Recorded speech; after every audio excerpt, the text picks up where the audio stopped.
Hey y'all, it's me Sydney and welcome back to Planet Sid. So today we are going to be talking about crooked or imperfect teeth, specifically in the West and American beauty standards.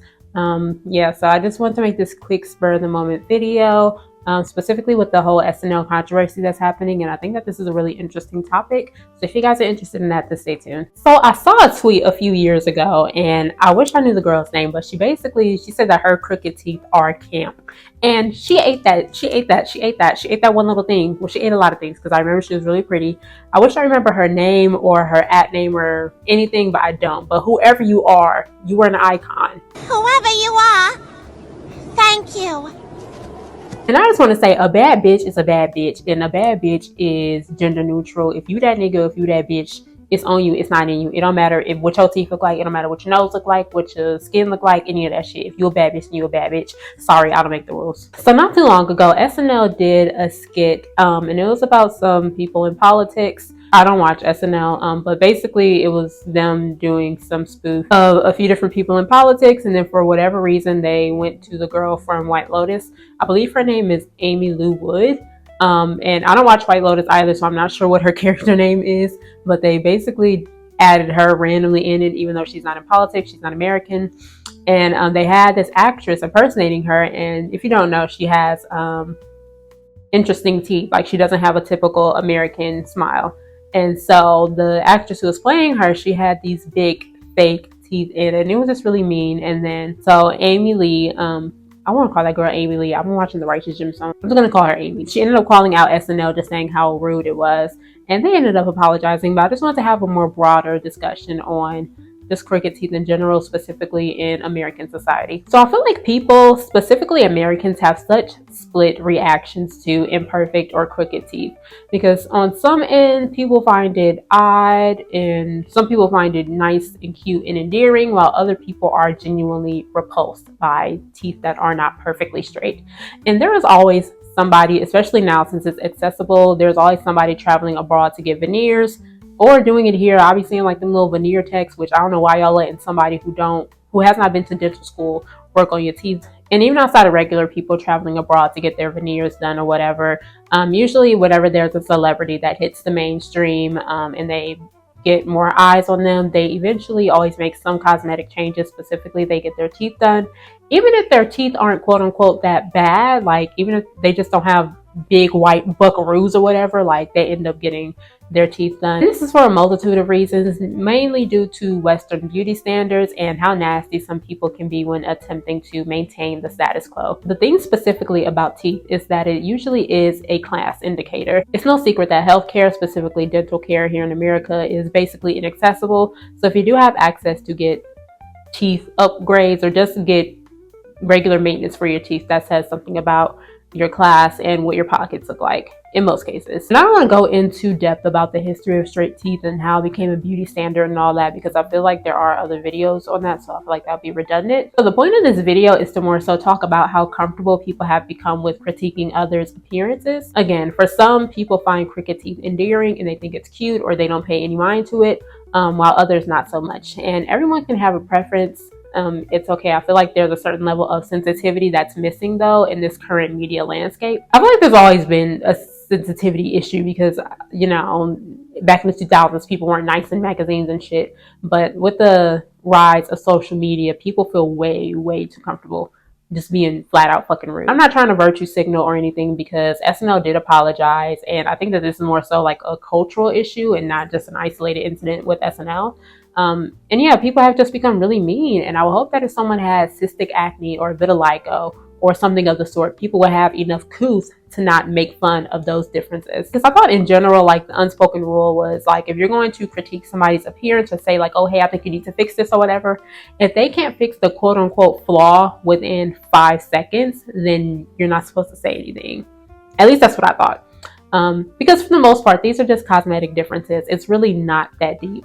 And there's always this discussion, specifically now, about like Instagram face and how all these influencers are the same, and how Botox and fillers are making everybody look crazy and all this stuff. But then when somebody has the audacity to show up as themselves, their natural selves, they end up being ridiculed for just existing. Like Amy, she was just doing her job in White Lotus. I don't watch the show. I don't know what the hell. But she's just doing her job. Her teeth look like that and she's doing her job. And again, celebrities can do whatever they want with their bodies. If they want to change their appearances, they can. And if they don't need to. But also when it comes to beauty standards and everything, I don't want to put too much on celebrities because I don't think it's completely on public figures to subscribe to that idea that they should be responsible for how their actions regarding their appearance could affect others. I think there's a little bit more nuance. I think that there is some responsibility, but public facing figures do have millions and millions of people looking at them constantly and always constantly judging them and critiquing their appearance. And I don't understand what that's like on a day-to-day basis. And so I can understand and empathize why some people will feel pressure to change themselves. I just hate just as soon as somebody gets money, the first thing that they do is start getting surgery or fixing their teeth or whatever. Like, it's just, but again, your body, your choice. I really don't have a dog in the fight. But specifically to turn this conversation on to myself, I used to have really bad eczema as a child, and I would scratch and scratch and scratch my legs until I bled. And so now on the back of my knees, there's discoloration. I don't think twice about the discoloration on my legs because first and foremost, it's been there for as long as I can remember. I don't remember a life where my legs didn't look discolored as far as in certain areas from eczema scars. And also, if you're a black girl with a skin tone, with one skin tone all over, one universal skin tone, you are an anomaly. So congratulations. Also, I design mini skirts for a living, and if you think I'm not going to wear them, you are sadly mistaken. I look good, and I have no reason to be insecure, and I feel like everybody should have that attitude about themselves. But throughout my adolescence, it was a little bit different and the complete opposite when it came to my teeth. Because, I mean, you only get 2 sets of teeth, so for at least, I'm 26 now, so I'm going to say at least for the past 20 years or so, this has been what my teeth have looked like. And the older I got, the more self-conscious I became about my smile due to external factors and just how subconsciously picking up things that people would say about imperfect teeth and how they're perceived, even if it's not directed towards me. I don't know. I just feel like after a while, specifically in my case, it's like you reach a point where it's like either I'm just going to go through life grinning, doing like that little grin or whatever, or I'm going to smile. Either I'm going to go to the beach and wear a bikini or wear pants in 110-degree weather, and this body needs to be seen. These dimples, a bitch could never. This smile, a bitch could never. And like, I just like being me. And I know it sounds cheesy, but I feel like having imperfections is what makes each person unique. And so, like the discoloration on my legs, I could tan or get a spray tan or like put makeup over it or whatever. Especially, I'm an adult now. I have many different options. I don't want to because I feel like, first and foremost, I'm not doing all that. I'd rather spend that time doing my makeup or whatever. But I feel like genuinely, like the discoloration on my legs is a genuine defining part of me, Sydney, as a person. And I feel like if I were to change that, it's nothing wrong with changing things that you don't like on your body or whatever. But I feel like for me, that'll be me covering it up. Because who would I be changing it for? I don't have a problem with it. I don't know. It's just hard to explain. I feel like it's something that belongs to me. It's just a part of me. And also for me personally, as an adult, I do now have access to get my smile corrected. I have insurance and things of the sort. But there's always been this hesitancy on my end as far as going through with actually getting braces or any type of smile correction because I feel like my crooked teeth, they are an endearing and defining quality of mine, and it's just, I feel like they belong to me, and I don't know, it's just hard to explain. But also I'm an Aquarius, and so I'm not like other girls or whatever, and you know, I just like being different, being unique, and being me. But I am always going to be more concerned with the relationship that I have with myself opposed to how a stranger is perceiving me. That is none of my business. What other people think of you is none of your business. What other people think of Amy and her teeth is none of her business. It sucks that they made it her business by putting it on national TV or whatever. But one thing that has drastically helped me personally is just scaling back on social media usage. Because I really scroll on Instagram, Twitter, or TikTok for a while now. And honestly, I just feel so much more better. I just feel like my thoughts are clearer. I feel like my creativity is better. Like, I just feel like every aspect of my life is better with less social media usage. Also, shameless plug, I have a blog, planetsyd.net. That is where I do my little tippity typing at, and y'all should check it out because it's fly. It's really cool. It's just so crazy, like some of the things and insecurities that you can pick up by things that aren't even directed specifically towards you, especially if you're just a more younger and more impressionable person. And yeah, it's just ridiculous because I saw the different messages and how that was affecting me as I was scrolling down my timeline, and things honestly matter to us more than they should. And so I feel like just taking a step back from social media and really living real life and being around people who really like you and like all of you is really just the key to just tuning all of that shit out. Because at the end of the day, somebody's opinion of how you look or whether it's good or bad is honestly none of your business, and it shouldn't matter more than what you think of yourself. It can be so easy to sometimes internalize someone's opinion. Like somebody could easily just tweet right now like, oh, my dating preferences are this, that, and the third, and I want them to have pretty straight teeth or whatever.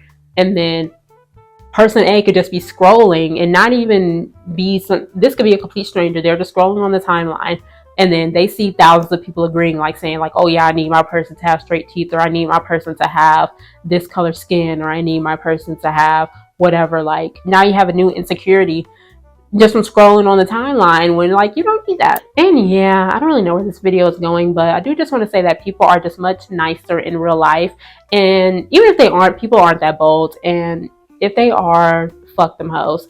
Because just like how people say, what is it, like we're all unattracted to somebody, there is somebody out there that thinks you are the baddest bitch out. There's somebody who loves you exactly the way that you are, exactly the way that you look. You don't have to change anything about yourself. What is that thing that they say, like everybody before you, it's like all your ancestors before you, they had the same features as you and they still found love and community. And we are literally living testaments and embodiments of that. Like I feel like that sounds so like woo and cheesy, but it's true. Like there's somebody, I mean, well, I look just like my dad, but there's somebody further back who I look just like. Teeth, aura, nose, skin, all that. And here I am in 2025, being a bad bitch. You are the embodiment of so much love and community. And, you know, there was once a world where they didn't have access to things like filler and filters and Botox and braces even. So yeah, I would just say like to not internalize things like that. And if you feel if somebody is just going out of the way to be rude to you, do whatever you need to do to make sure you're not internalizing that. If that means you got to cuss a bitch out or do whatever, you do you. Don't go to jail. And lastly, I just think it's really important to interact with people online and in real life who look like you and look different. Like I don't think we all need to be surrounded by carbon copies of ourselves. But I will always be an Ayo Edebiri stan because she is one of the few young Black celebrities who, first and foremost, we literally have the same teeth, and I just love her. I just feel so represented by her and Doechii, but specifically Ayo Edebiri. And when I see her smiling on red carpets or whenever she's in a show or just anytime on my TV screen, the only thing I am thinking is just about how beautiful and radiant she looks. Also, Ayo, if you're watching this, call me. Give me a call. But at the end of the day, expressing joy is your right. You don't have to let anyone or any beauty standard even attempt to take that away from you, because it would just be really unfortunate to look back on all of your photos and videos of your lifetime and see that you're expressing an altered version of the joy that you're really feeling due to being so conscious and due to thinking of thoughts from people who really don't even matter. Smile more. Fuck everybody else and fuck these beauty standards. Here on Planet Syd, we don't have any beauty standards, and if there are any, it's me, bitch. I don't make the rules. Again, sorry. But anyways, always do what Kirk Franklin said and smile. I thought that was a knee slapper when I wrote that. And also listen to Crooked Smile by J. Cole. Thank you guys for joining me here on Planet Syd and staying until the end of the video. Be sure to again check out my blog, planetsyd.net. It has some really cool stuff on there. And also be sure to check out my clothing brand, Main Character The Label, and my makeup brand, theboxofficebeauty.com. And yeah, thank you guys so much for joining me here. And I hope you guys feel safe and seen wherever you are. And I hope you're finding joy and fulfillment on your journey of self-expression. Until next time.